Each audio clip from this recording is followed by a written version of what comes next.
ใบตะดินน้องแต่ไปถือไปน้ำเนาะก็ถือไปน้ำเนาะเขาว่าอย่างนั้นพอไว้ให้ไปโตเอาบุญมาเบิกมาลงมาแล้วคนที่เช้าเดี๋ยวนี้ไอ้ตัวสิมาตัวไหนตัวไหนตัวพวกเธอเล่นเกี่ยวกับเพราะว่าจริงอยา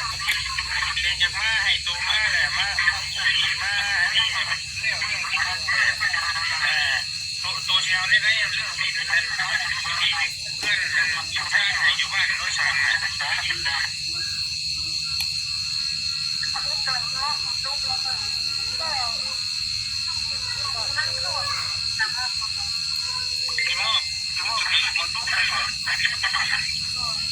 ตัวนะบอกเอาพ่ออะไรกันไหนพ่อซื้อมาได้3,000 บาทอ๋อก็คือเดือดแท้นี่พี่น้องเนี่ยเอาเปิดคลิปไม่ได้ไปเกี่ยวข้าวคิดบทจิตเพิ่ม44 นาทีนี่แหละเป็นคำถามว่าไปตอนนี้ย้อนตัวจะบอกตอนนี้นะฮะทั้งขอไว้ให้ไปโตทั้งเบาเตียงที่เช้าเดี๋ยวนี้ไอ้ตัวสิมาตัวไหนตัวไหนเรื่องนี้บ่จบดอกเรื่องนี้แค่น้อยน้องแต่เพิ่นมาเคลียร์ปัญหาตัวนี้ให้มันจบสิ้นก่อนเพราะว่าจริงอยากมาให้ตัวมาแหละมานี่ให้มันจบให้มันสิ้นนะเนาะตัวเช้านี่ได้เรื่องที่เป็นเพื่อนอยู่ข้างอยู่บ้านรถฉัน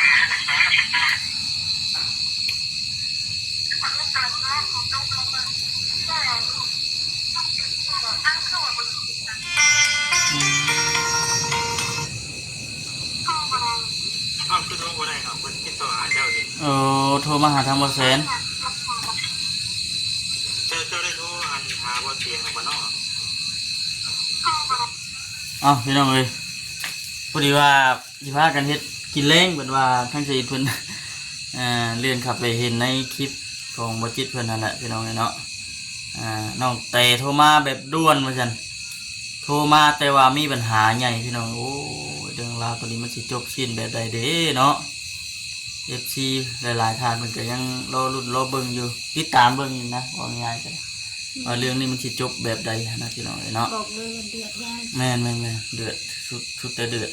FC หลายท่านก็คือสิฮู้คือสิเข้าใจอยู่ดอกช่วงนั้นน่ะเงียบหายไปแล้วช่วงนั้นพี่น้องเนาะน้องแต่เพิ่นแต่ว่ามันอยู่ในโลกออนไลน์ที่ว่าเงียบไปโดนเติบอยู่ส่วนเพื่อเพิ่นเลิกลากันกับบ่อไรนะพี่น้องเนาะตอนนั้นแต่ว่าผู้เป็นปู่เป็นย่าที่บ้านนี่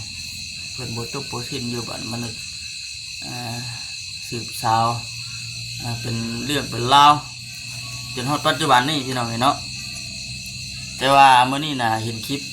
ทั้งบ่จิตนี่แหละพี่น้องเพิ่นเอาลงไปพวกนั้น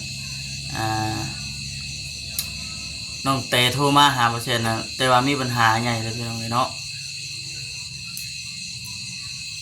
ทางบรรยากาศพี่น้องเนาะลืมเลยก็ดื่มจะทักทายสบายดีเด้อพี่น้องเด้อเนาะทักทายสบายดีซีช่วงค่ำๆช่วง7:30พี่น้อง7:30หรือว่าทุ่มครึ่งเนาะ1 ทุ่มครึ่งคือโทรบ่ได้ครับเพิ่นติดต่อหาเจ้าอยู่นะบ่เห็นบ่ขึ้นบ่แต่เพราะว่าเพิ่นพยายามโทรหาเจ้าอยู่นะเนาะเดี๋ยวแป๊บนึงก็จะได้เดี๋ยวว่าเจ้าจีถ้าคนเดียวว่าสงสัย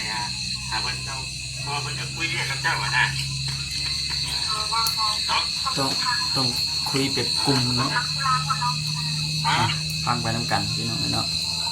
มาได้เพิ่นนะเอาเพิ่นจีว่าจีสุดคำสายหมดเลยเนาะชุ่มเนาะอย่าว่าชุ่มเลยเพราะว่ายังว่าจะโทรยังว่าท่านฮอดเพื่อนนั่นแหละเพิ่นมีโอกาสได้ว่า เดือดแห้งนี่40 ปลายที่ 3,000 ปลายแล้วพี่น้องเนาะ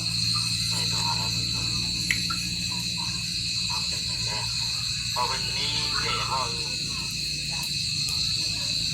จะบริมาพี่พ่อเจ้าสิมาเมื่อไหร่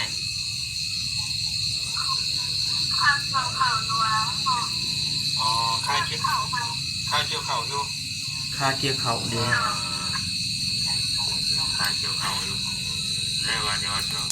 ราไปก่อนตอนที่ทำตายก่อนเนาะเดี๋ยวมันจะขึ้นมาได้ตัวเดียวอ๋อมันจะเด้งขึ้นมาใช่ปะ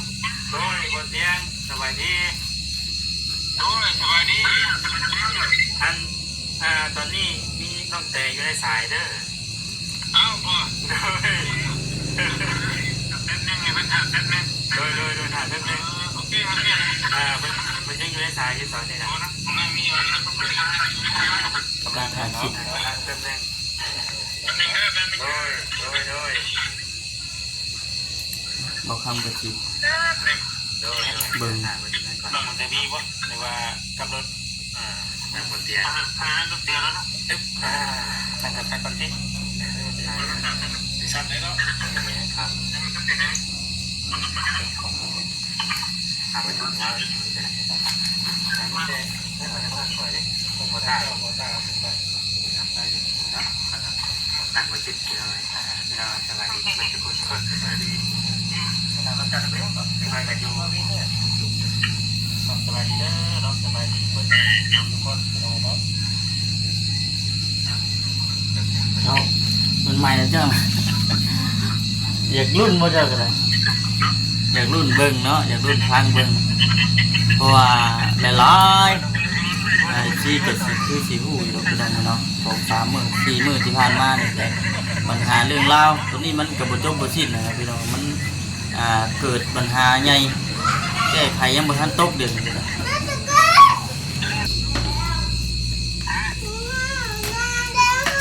โอเคต่อไป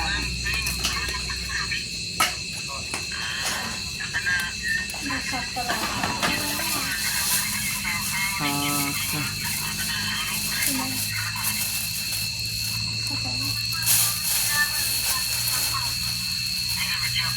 พาเกี่ยวเขา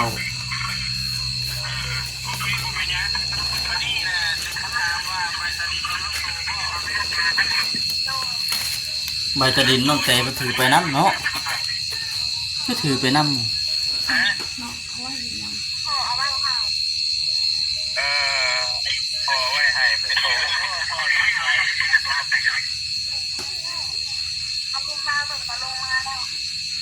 วันที่เช้าเดี๋ยวนี้ไอตัวที่มาตัวไหนตัวไหน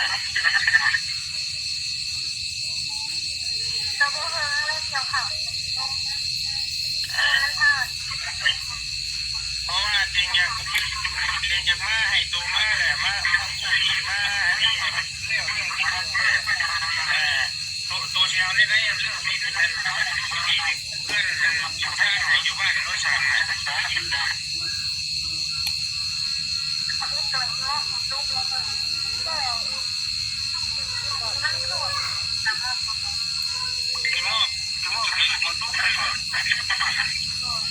ตัวนะบอกเอาพ่อหรือไง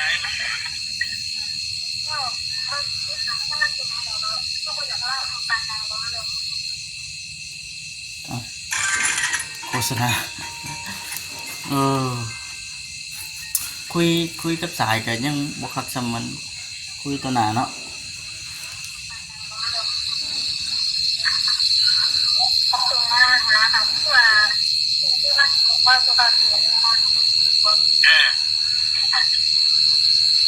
แล้ววันนี้นะถ้าตัวชิโม่ไม่น้องนะจะเอาน้องตัวมานะผมมีคนใช้ผมมีนะน่าติดอ๋อไปเรียนอยู่ฝั่งไทยไปเรียนฝั่งไทยนะ ไปคนละที่คนละทางไปคนละทิศคนละแจดีเลยเนาะไม่ยั้งบาดเลย แต่วันนี้นะคือว่าจริงจะพูดว่าตัว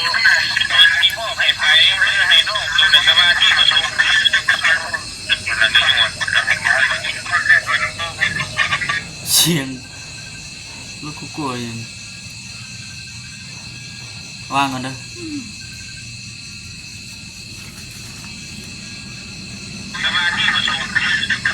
เสียงลุงตุ้ยเนาะ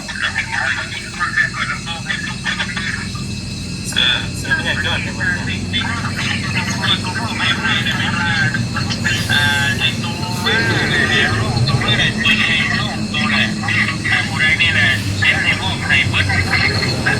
ยผู้ใหญ่มันว่าทันรู้ว่าบัวเอาแล้วจะเป็นมอบให้น้องตรงกันมอบให้คนแค่3 คนน้องบิ๊กน้องติ๊กน้องน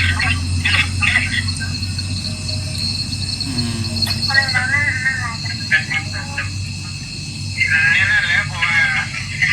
ก็โตหูแล้ว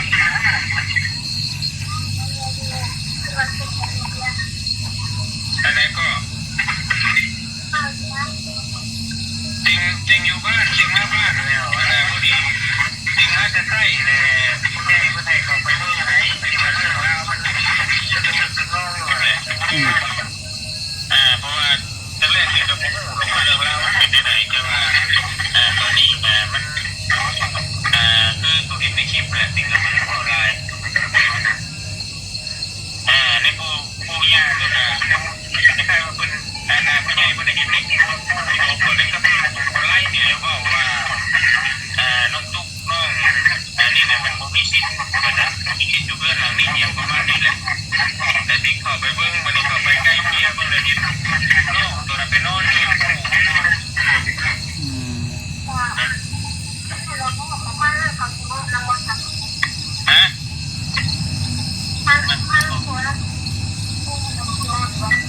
ต้องมาคุยกันนะมาคุยกัน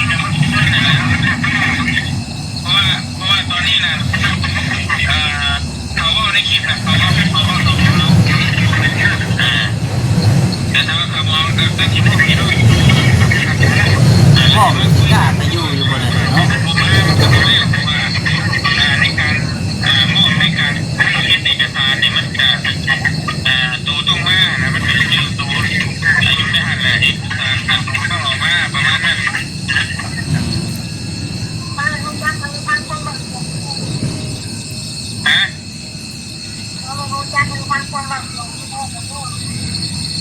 มันรวมติ่งแบบไหนก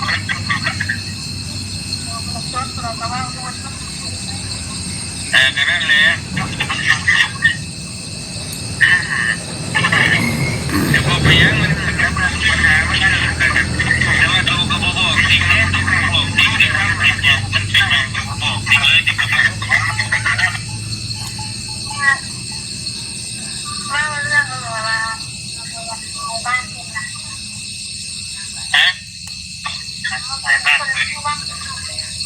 ไหนบ้านไหนเมื่อเพื่อนที่มันหมดจักอายนะมันปิดแต่ไปได้แล้วเราก็ต้องทำอย่างมันเกิดมันต้องรับความจริงนั่นแหละเขาที่อายก็บ่ได้เพราะว่าเขาจีก็ว่าอายมันก็บ่ได้เพราะมันปิดในสายมันก็บ่ไปที่ตัวไปที่การตัวบ่อีตัวน้องแต่ว่าผมน้องไม่รู้นะ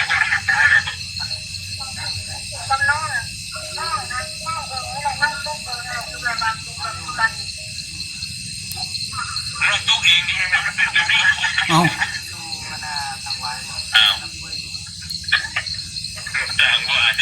สร้างว่าสบายน้องตุ๊กเอทีเอสเห็นมันเป็นแบบนี้เป็นเรื่องเป็นเล่าไปเลย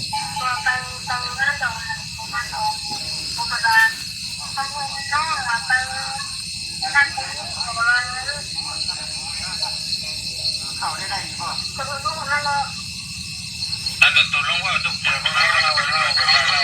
เป็นแบบนี้นะเราว่าตุ๊ก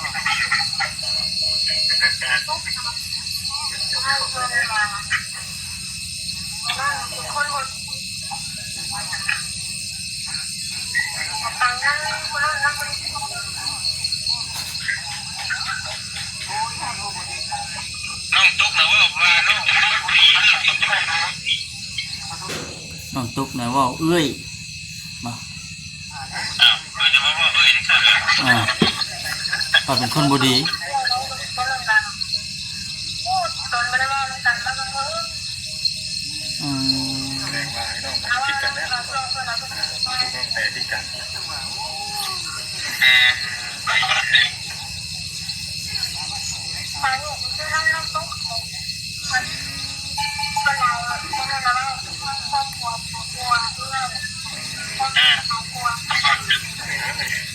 ตาคิดบ่ลองแต่โทรมาสาเหตุที่ตัวไปเนี่ยมันครั้งนี้แล้วบ่เดี๋ยวคุยกันครั้งนี้แหละอันนี้เรียบร้อยแล้วบ่ลงจากเรือนะไปเวลาเรา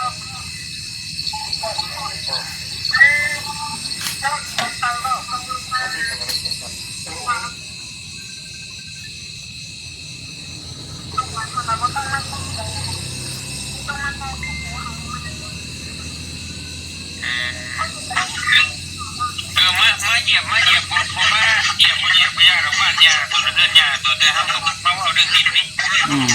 เอาเรื่องดินนี่ให้มันยายืนแล้วไม่ต้องทำมันเดียวแต่ตัวก็เรื่องดินนี่นะครับยาปูตัวผมมาก็ได้นะมันคุยกันมีแต่ตัว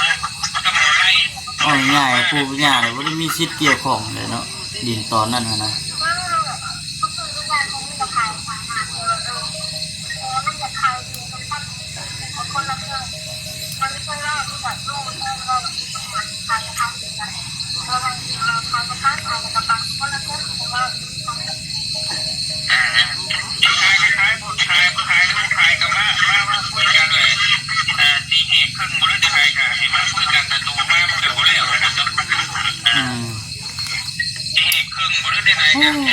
น้องเนาะ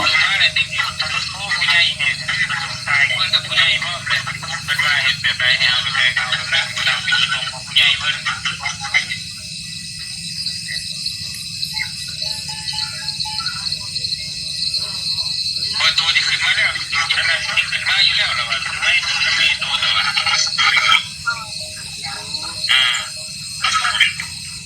ประมาณมื้อใดตัวที่ขึ้นมา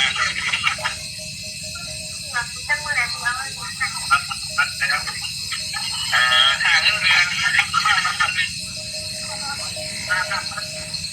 ตัวเฮ็ดงานก็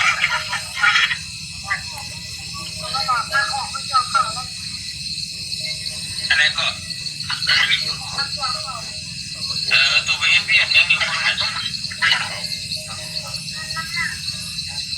เฮ็ดโรงงานน้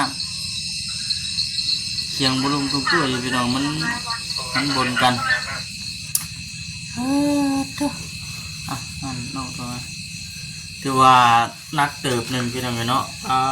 ทุกเบิ่งได้ก็ได้คือเพิ่นว่าแหละเพิ่นว่าน้องแต่บ่มาปัญหานี่ก็สิบ่จบง่ายๆสิบ่แล้วบ่หยังแล้วบัดน้องแต่กับน้องไม่เนี่ยน้องอะไรแบบต้องแบบสิว่าอะไรเราก็ต้องมาไก่เกี่ยวเอาเนาะเพราะว่าสิป้าให้คือทำบ่เกี่ยวว่าเลยแบบโตสิป้าให้น้องโตแบบหับภาระคนเดียวบ่เป็นนะเดี๋ยวให้น้องโตเราก็ต้องมาไปซื้อหน้าโตกันแม่นนี่แหละพี่น้องมีแต่ว่าติดตามรับชมเบิ่งอีกต่อไปติดตามเบิ่งกันไปแบบยาวๆว่าสิเป็นจังไดก็ได้นะพี่น้องเนาะไปจบคลิปก่อนพี่น้องกินข้าวกินน้ำกันมาทีนี้โอเคพี่น้องเนาะสบายดี